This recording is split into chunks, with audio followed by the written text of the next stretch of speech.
Gagak emas silang menyeringai. Karena boneka itu menggertak, maka dia adalah orang terkuat di Istana Iblis Kuno. Dan pada saat ini dia berbicara lebih bangga. Tentu saja bisa. Tapi aku menghormati Putra Baize yang brilian.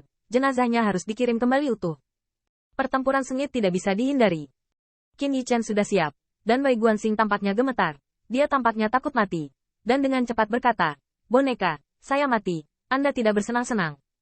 Anda dapat bergabung bergandengan tangan dengan Jinmu Silang. Kamu juga bisa bergandengan tangan denganku. Beri aku kesempatan. Aku mohon. Jinmu Silang tersenyum kaku. Ini menunggunya di sini. Ya, jika boneka itu tidak memiliki kemampuan untuk tidak takut pada raja, maka setelah kematian Putra Baize, bukankah dia dan dua leluhur penyihir akan menyapu kota Wuxin? Dengan cara ini, boneka itu takut dia tidak akan membiarkan Putra Baize mati lagi. Ternyata Putra Baize telah pergi sejauh ini, masih mencari cara untuk bertahan hidup untuk dirinya sendiri. Kaisar benar-benar ingin membunuhmu. Boneka itu menggertakkan giginya. Orang ini menusuk kekuatan pura-puranya dan memaksanya untuk bergabung dengan postur memohon tetapi menjijikkan. Apa yang membuatnya menghadapi?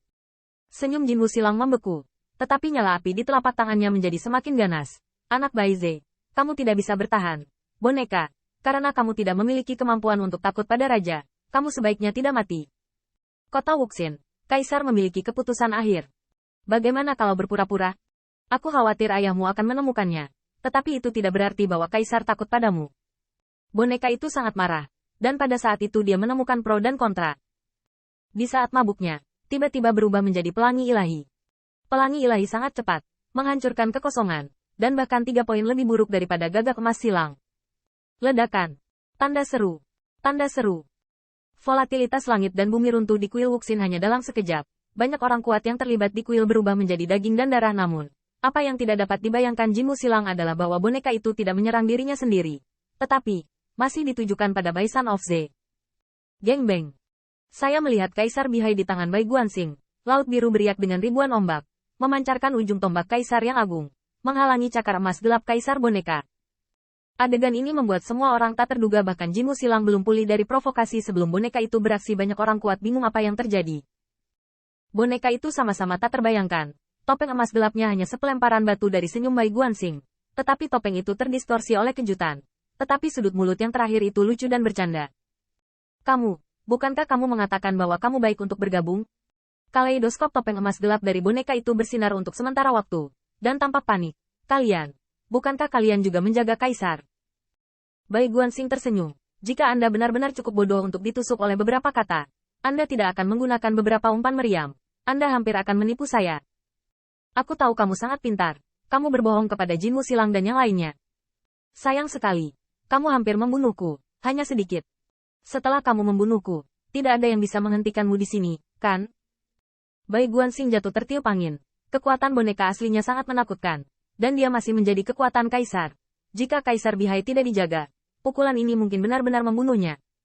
Jin Crow Silang tercengang. Boneka itu berbohong padanya? Dan mengapa boneka itu memilih untuk bergabung setelah dia tertusuk? Tapi dia masih ingin menyelinap menyerang Putra Baize. Ini. Berdarah dari sudut mulut Bai Guanxing. Untungnya, Demon Yue Kong di belakangnya menyerbu masuk dengan marah untuk membuatnya mundur. Dia melihat Kaisar boneka yang dengan marah bertarung melawan para protagonis. Dan senyumnya semakin dingin. Jangan takut dengan sarana Raja Tuhan. Kamu punya. Kamu tidak membual. Kamu hanya memiliki metode ini. Bai Guanxing melihat sekeliling kuil Wuxin. Seolah melihat semua orang. Tetapi dia berkata pada dirinya sendiri. Batu Wuxin tidak bisa lagi mengendalikanmu. Jadi mengapa kamu datang ke kota Wuxin? Tidak masalah jika kamu mengambil batu Wuxin. Mengapa repot-repot melibatkan kami? Kamu tahu kekuatan gagak emas silang dan 2 penyihir leluhur. Bahkan tanpa aku, kamu akan melawan mereka. Dan kamu, jika kamu tidak memiliki kekuatan untuk tidak takut pada raja, kamu meminta kesulitan. Karena kamu meminta kesulitan, mengapa kamu harus muncul? Bai Guanxing tiba-tiba mengangkat jarinya, menunjuk ke boneka itu. Dan berteriak dengan dingin. Karena kamu memiliki cara untuk tidak takut pada raja. Karena itu, orang yang paling ingin kamu bunuh adalah aku dan teman-temanku. Karena kita mati. Bahkan jika 2 penyihir leluhur lebih kuat dari kita, kamu tidak takut. Dan metode ini sangat familiar bagiku. Bukankah ini kontrak surga yang ditinggalkan oleh naga asli? Begitu komentar ini keluar, Jinmu Silang tiba-tiba terkejut. Bahkan Zhu Jiuyin tidak bisa dipercaya. Kontrak surga? Kontrak surga yang ditinggalkan oleh naga asli? Berdiri di Wuxin Hall, Bai Guanxing memandangi boneka itu dengan senyum dingin. Kekuatanmu sebanding dengan kaisar. Ditambah berkah dari kontrak surgawi. Raja Dewa, sangat sulit untuk membunuhmu. Sayangnya, apa yang kamu miliki bukanlah kemampuan untuk tidak takut pada raja. Mereka yang tidak terikat oleh akta surga tidak akan takut padamu. Jadi kamu hanya ingin membunuhku dari awal sampai akhir, kan? Kamu tidak bodoh. Kamu sangat pintar. Bahkan jika kamu benar-benar membual. Tetapi ketika aku bertanya, kamu harus menggigit dan tidak melepaskannya. Tapi kamu sangat pintar. Kamu lebih suka berpura-pura malu dan putus asa. Dan kamu juga harus menjaga agar kartu holemu tidak terekspos. Dan biarkan gagak emas silang mengendurkan kewaspadaannya dan singkirkan aku dulu. Mati, kamu yang berada di kontrak surga. Benar-benar tidak bisa takut pada Raja Dewa. Jin Wu Silang tercengang. Mungkinkah Putra Baize benar-benar menebak segalanya? Tanda seru. Jika itu masalahnya, dua penyihir leluhur tidak akan bisa melakukannya dengan boneka itu.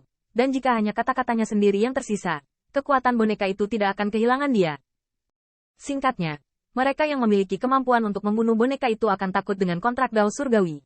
Dan mereka yang tidak terikat oleh akta surgawi Dao, boneka itu tidak akan takut hanya dengan kekuatannya sendiri. Yang disalahkan harus takut pada Raja Tuhan. Memikirkan hal ini, Jin Wu Silang tidak bisa menahan ketakutan.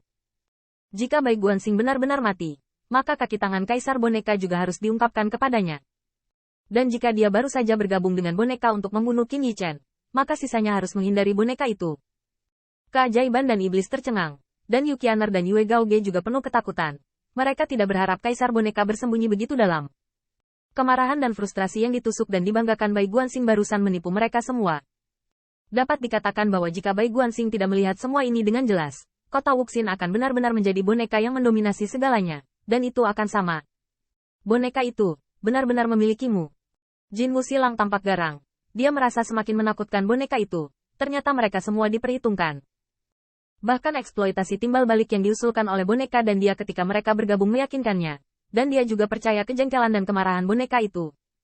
Jika Bai Guanxing tidak menusuk boneka itu sedikit pun, dia akan digunakan oleh boneka itu dari awal sampai akhir. Kontrak surga. Dia sebenarnya memiliki kontrak surga.